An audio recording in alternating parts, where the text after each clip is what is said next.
if we look at the lifestyle of our beloved Prophet Muhammad, peace be upon him, the first 13 years of prophethood, during the Meccan period, there were several verses that were revealed which talk about jihad. But there was no war that took place at that time when these verses were revealed.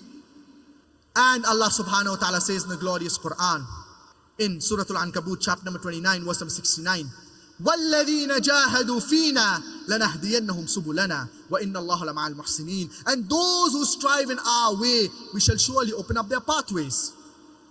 When this verse was revealed, there was no war that took place at that time. Allah subhanahu wa ta'ala also says in the glorious Quran, Surah Al-Furqan, chapter number 25, verse number 52, فَلَا تُطِعِ الْكَافِرِينَ وَجَاهِدُمْ بِجِهَادٍ كَبِيرًا. Then do not follow the unbelievers, but strive with them strenuously against the glorious Quran.